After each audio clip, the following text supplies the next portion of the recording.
January 27th, 1957, 4:17 a.m. Queen Street West, Toronto, Ontario. Public Works Commissioner George Grant stood at the intersection of Bathurst and Queen, watching the city disappear. Not slowly, not gradually, but with the relentless efficiency of a machine designed to erase.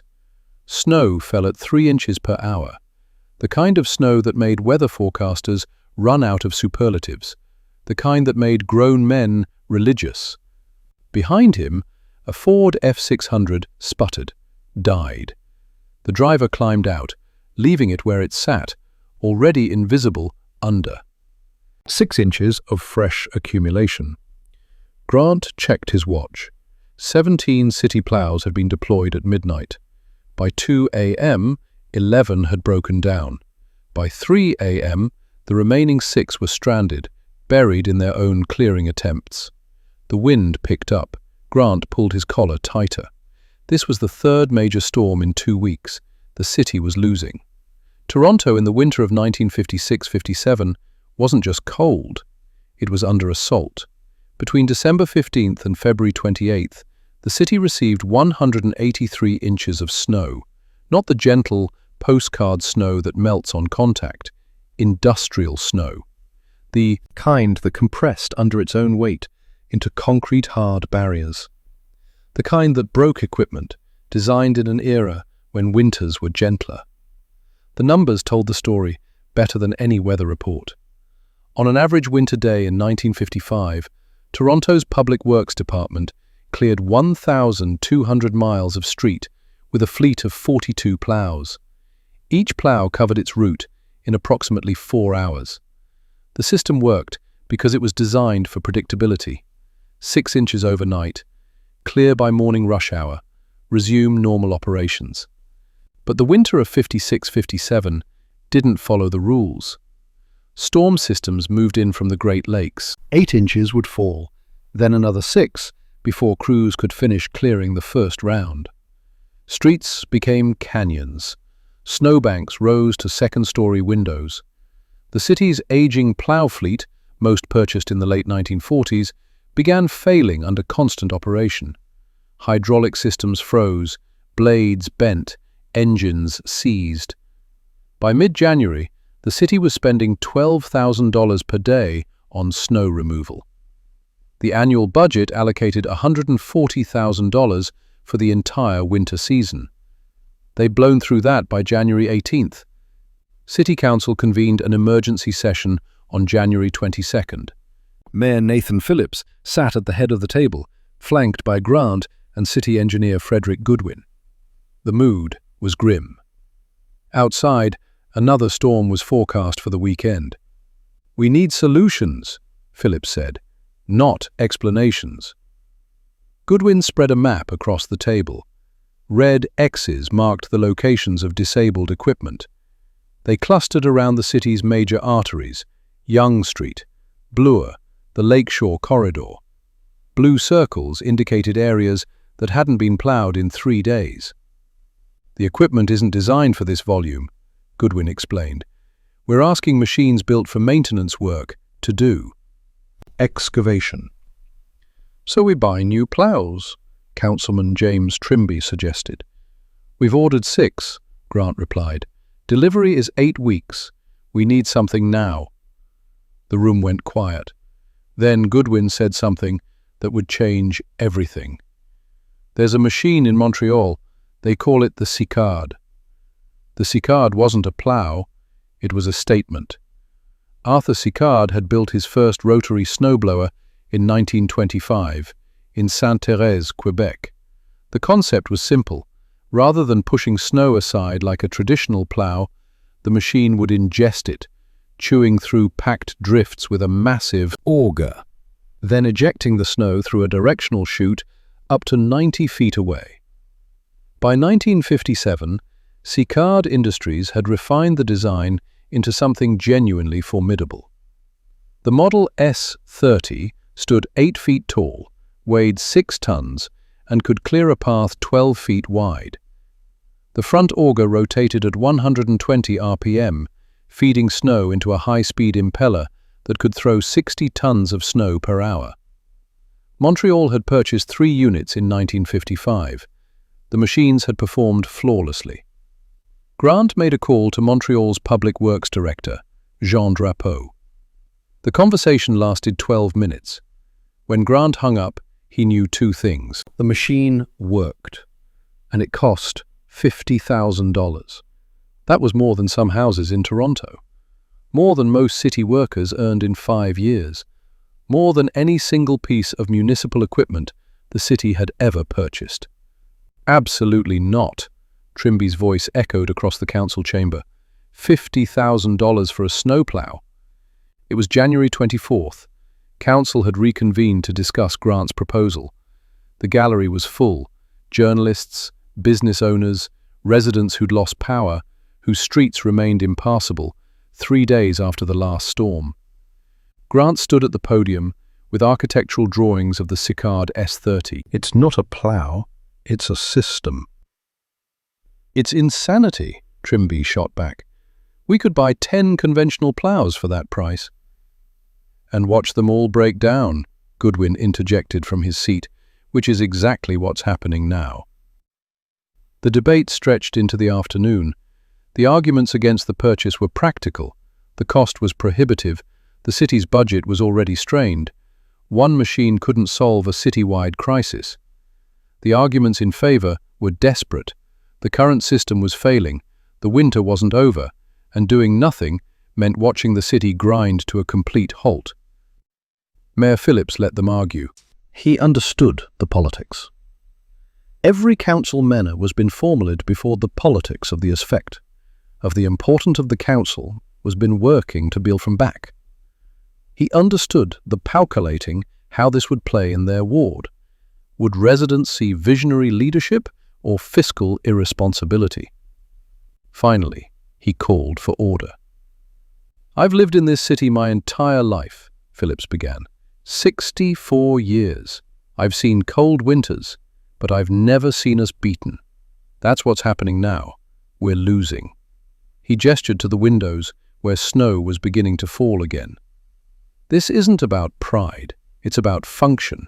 We have hospitals that can't receive ambulances, fire trucks that can't respond to calls, businesses shutting down because employees can't reach them. We're not discussing luxury. We're discussing necessity. The vote was 15-8 in favor of the purchase. Grant authorized the order that evening. February 2nd, 1957, 10:30 a.m. Toronto Railway lands. The Sicard S30 arrived on a flatbed railway car from Montreal. A crowd had gathered, city workers, journalists, curious residents who'd read about the $50,000 monster in the newspapers. Grant watched as the crane lowered the machine onto the loading dock. Up close, it was more impressive than the photographs suggested. Housing gleamed red against the grey sky. The directional chute, currently pointed straight up, looked like artillery. "She's beautiful," someone whispered behind him. Grant had to agree. The machine was transferred to the Public Works depot on Eastern Avenue. For the next 2 days, mechanics familiarized themselves with the controls. The Sicard was more complex than anything in the city's fleet. It required coordination between the driver, who controlled the vehicle's movement, and the operator, who managed the auger speed, chute direction, and snow discharge. Training took longer than anticipated. The auger could jam if snow was fed too quickly. The chute could freeze if the discharge rate wasn't maintained. The machine's size made it difficult to maneuver in tight spaces. "It's like learning to fly," operator Tom Mackenzie said after his first practice run. "Everything matters." By February 4th, they were ready. They didn't have to wait long. February 7th, 1957, the storm arrived at 11 p.m., with winds gusting to 50 miles per hour. By midnight, visibility on Yonge Street was near zero. By 1 a.m., the conventional plows were already struggling. By 2 a.m., Grant made the call. Deploy the Sicard.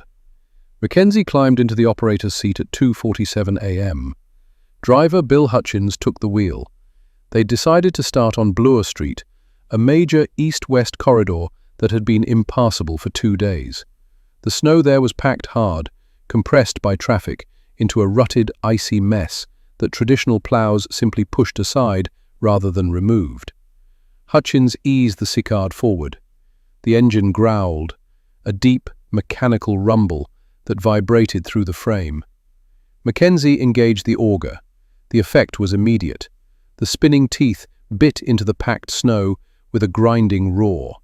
The auger pulled the snow inward, feeding it to the impeller. A geyser of white erupted from the discharge chute, arcing through the darkness to land in a vacant lot 70 feet away. They cleared the first block in 18 minutes. A conventional plow would have taken 45 minutes and would have left most of the snow piled on the sidewalks. The Sicard removed it entirely, ingesting years of accumulated ice and packed snow, leaving bare pavement in its wake. Word spread quickly. By 4 a.m., a small crowd had gathered along Bloor, watching the machine work. By dawn, when Mackenzie and Hutchins paused for coffee, they'd cleared 2 miles of street that hadn't seen pavement since December. Grant arrived at 7:30 a.m. He walked the cleared section of Bloor, boots crunching on bare asphalt. The street looked wider than he remembered, cleaner. The snowbanks that had towered on either side were gone, relocated to empty lots and parks, where they'd melt come spring, without blocking drains or burying cars. "How much have we done?" he asked Mackenzie. "About 3 miles. We're just getting started." The storm continued for another 36 hours. The Sicard worked continuously, with operators rotating in 8-hour shifts. By February 9th, when the snow finally stopped, the machine had cleared 12 miles of major streets, work that would have required the city's entire conventional fleet working simultaneously. But, more importantly, it had cleared them properly. Not just pushed the snow aside, but removed it. The difference was transformative. Within a week, the Sicard had become legendary. Newspapers ran features. The Toronto Star published a photo of the machine in operation under the headline, "The Beast That Ate Winter." Radio stations gave real-time updates on which streets the Snowplow would tackle next. Children started following it on its routes, watching the spectacular plumes of snow arc through the air. But the real impact wasn't the spectacle, it was the efficiency. Traditional snow removal in Toronto was a 3-step process. Plow the street, wait for the storm to end, then send trucks to haul away the accumulated snow from the curbs. This third step was expensive, slow, and often incomplete. Snow piles would remain for weeks, narrowing streets, blocking intersections, creating hazards. The Sicard collapsed this into a single operation. It cleared and removed simultaneously. Streets stayed clear. Traffic flowed. The city functioned. By mid-February, Grant had compiled the data. In its first 2 weeks of operation, the Sicard had cleared 47 miles of street. It had operated for 142 hours, with only minor maintenance, and it had eliminated the need for snow removal trucks on the routes it covered, saving the city approximately $8,000 in hauling costs. The $50,000 investment was already justifying itself.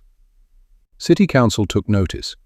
On February 28th, they authorized the purchase of 2 additional Sicard units for the following winter. The vote was unanimous. The winter of 1956-57 finally broke in late March. By then, Toronto had received a record 212 inches of snow. The city's conventional plow fleet had been decimated. 23 of the original 42 machines had suffered major mechanical failures and were awaiting repair. The Sicard S30 had operated through the entire season without a single major breakdown. But the machine's impact extended far beyond that single winter. It had revealed a fundamental truth about urban infrastructure. Sometimes, efficiency isn't about doing more with less, It's about doing things differently. Other Canadian cities took notice. Montreal ordered 3 more units. Ottawa purchased 2. By 1960, Sicard Industries was exporting machines to cities across North America and Europe. The rotary snowblower, once considered exotic, expensive, impractical, became standard equipment for any city facing serious winter conditions. Toronto's investment also changed how municipalities thought about infrastructure spending. The initial $50,000 price tag had seemed outrageous. But when measured against years of reliable operation, reduced labor costs, eliminated secondary snow removal, and improved city functionality, the math became obvious. By 1965, Toronto operated a fleet of 8 Sicard snowblowers. The city's winter maintenance costs had actually decreased, despite population growth and expanding road networks. Streets that once remained impassable for days after storms were clear within hours. George Grant retired from Public Works in 1968. At his retirement dinner, Mayor Phillips presented him with a photograph, the original Sicard S30, taken during that first night on Bloor Street in February 1957, snow erupting from its chute in a brilliant white arc against the dark sky. "You took a gamble," Phillips told him. "You bet the city's budget on a machine most people thought was ridiculous. You were right." Grant kept the photograph on his office wall for the rest of his life. The original Sicard S30 operated in Toronto until 1979. By then, it had cleared an estimated 15,000 miles of street over 22 winters. When it was finally retired, the city donated it to a transportation museum, where it still sits today, a monument to the moment when Toronto decided that solving problems sometimes requires doing something different rather than just doing more. The machine's legacy isn't really about snow removal. It's about the willingness to invest in solutions that seem expensive until you calculate the cost of failure. In January 1957, Toronto was losing a war against winter, using inadequate tools and hoping for better weather. By February, the city had discovered that the right tool, despite its cost, was ultimately the most economical choice. That principle applies far beyond snow removal.